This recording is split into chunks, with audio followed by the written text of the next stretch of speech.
The quality of our MPs is diminishing rapidly. I'm going to show you a post today from Seema Malhotra which demonstrates this, but then I want to talk to you about the general low-grade quality of our current crop of members of parliament, which I think is very, very bad for this country. If you cast your mind back to the 20th century, you'll probably have a vision of an MP. They were just different to modern day politicians. They were well-spoken, they were intelligent, they were people that you could listen to and people who could formulate real arguments in depth that had a mixture of good vocabulary, a thought-out position, and, generally speaking, I would say that our MPs, on the whole, were very good. You might not have agreed with them, you might not have agreed with what they said, but regardless of that, they did have a gravitas to them. I finish just by saying this. War is an easy thing to talk about. There are not many people of the generation that remember it. The right honourable gentleman served with distinction in the last war. I never killed anyone, but I wore uniform. But I was in London in the Blitz in 1940, living in the Millbank Tower where I was born. Some different ideas have come in since. And every night I went down to the shelter in Thames House. Every morning I saw Dockland burning. 500 people were killed in Westminster one night by a landmine. It was terrifying. Aren't Arabs terrified? Aren't Iraqis terrified? Don't Arab and Iraqi women weep when their children die? Doesn't bombing strengthen their determination?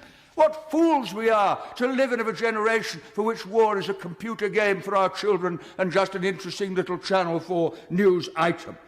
Every member of Parliament tonight who votes for the government motion will be consciously and deliberately accepting the responsibility for the deaths of innocent people if the war begins, as I fear it will. Now, that's for their decision to take.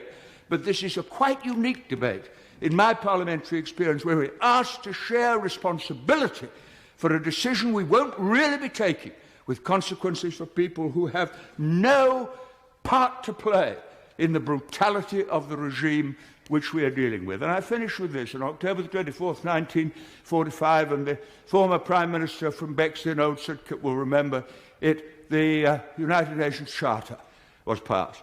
And the words of that charter are etched into my mind and move me even as I think of them. We, the peoples of the United Nations, determined to save future generations, succeeding generations, from the scourge of war, which twice in our lifetime has caused untold suffering to mankind. That was the pledge of that generation to this generation, and it would be the greatest betrayal of all if we voted to abandon the Charter and take unilateral action and pretend we were doing it in the name of the international community. And I shall vote against the motion for the reasons that I've given the House. And that, ladies and gentlemen, is a real MP. Okay. Recently, I have been thinking about the quality and the low-grade quality of our MPs, and they are low-grade. It's not just me imagining it. They are, in effect, low-grade MPs. Even when you actually look at the quality of the front bench, look at the quality of Rachel Reeves, who's our Chancellor. She's not equipped to be the Chancellor. She doesn't have a clue what she's doing. Neither does our Prime Minister Keir Starmer. He appears to not know what he's doing, particularly given the fact that he was on the world stage promising troops that he didn't have. That wasn't a normal thing for a Prime Minister to do, but it's becoming normalised in our present day. Now, there are some good MPs, but, in the main, I would say the standard of MPs is dropping. And so what I'm going to put on the screen here is a Labour MP called Seema Malhotra. Now, she posted this on X a few days ago, and it's been roundly ridiculed on there. And a little while after she put it on, she deleted the tweet, and obviously being the internet what it is, somebody did keep it, but she did make this tweet. She wrote this on a keyboard. So let's just analyse this Interest rates at 11%. Well, if interest rates would have went to 11%, then about a third of homeowners in this country would have lost their homes. That's the impact of an interest rate of 11%. And the fact that she doesn't know the difference between interest rates and inflation is very, very worrying to me. Those are totally different things. Now, you can say, well, we're talking about an economics standpoint here. Is it the fact of this wasn't her speciality? Well, you don't really have to know a lot about economics to know that it wasn't interest, it was inflation.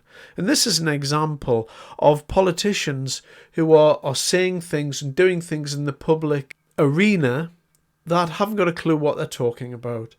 I can't really even go into the 22 billion black hole, but it seems that Seema here put down that it was a 22 million pound black hole. Now, that could have been a typing error. It could have been that there was something corrected on a keyboard. But regardless of that, if you're a member of parliament and you're tweeting things, you're representing a constituency, then if you're going to put things like that on there, surely you would have to check it before you send it. And that, again, shows a staggering misunderstanding about what's going on. £22 million is taken up in the time that it takes an MP to sneeze in Parliament. And even the fact of putting a 22 million black hole, even if she'd put 22 billion black hole, well, that's a lie. The OBR, the Office for Budget Responsibility, has come out time and time again and said it's 9 billion, it's not 22. But it just goes to show that these MPs repeat these taglines, and it's a lie. Even if she'd put 22 billion black hole, that would have been a lie. The fact of that she's put interest rates at 11% and 22 million black hole, I think goes to show the quality of the type of MP Seema Malhotra is. She's not a very high quality member of parliament. She can't be if she's writing rubbish like this on the internet. And so this set me off thinking, well, what is the impact of this? What is the impact of low grade MPs? And does it really matter? Is that in fact how our society is going? Is it the case that our society is moving towards the idiocracy? Is that what's happening? I don't know. But regardless of that, there are several impacts of low-grade MPs, and one of them being that a low-grade or incompetent MP lacks general knowledge, as Seema does here, in economics. But also, what other areas? Law, policy making, legislation? I mean, these are the people that are looking after taxpayer money. These are the people that are looking after our business, our public services. And if Seema doesn't understand basic things like this, then that's extremely worrying. Of course, the other thing that's worrying is, does this mean that our MPs are easily influenced by lobbyists, by influence groups, donors perhaps? This obviously leads to waste, fraud, misuse of public funds. All of these things can happen when you have a low-grade MP. And of course, immediately, what happens? We lose trust. I can't trust a thing Seema Malhotra says now if she believes that interest rates were at 11% and there's a £22 million black hole, because she can't even lie correctly. The economic damage that MPs like this are voting on, they're voting on policy. Is it any wonder that we're going through an economic crisis? Is it any wonder that you have MPs like this voting on things like border control? The decline in parliamentary standards is very worrying. And meanwhile, what are these MPs doing? Seema Malhotra is very, very good on virtue signalling, identity politics. But where are the real issues? Is she even able to deal with the real issues? Parliament has just essentially become a stage for grandstanding. If you've ever watched PMQs, then you know that. It's not serious. This is a failure of the people, a failure to attract the right people into Parliament. And that's never mind the fact of the argument that MPs have just had a pay rise or going to get a pay rise. 2019, MPs were paid 79,000 and change. In 2025, that's going to go up to 93,000 and change. And I'll wager your wages haven't gone up to keep pace with that.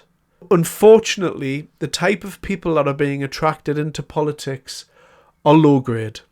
And this is just an example of it, I'm afraid. I'm not sure what the answer is, to be honest. We'll just have to see where this goes. Anyway, thanks very much for your time. I appreciate it.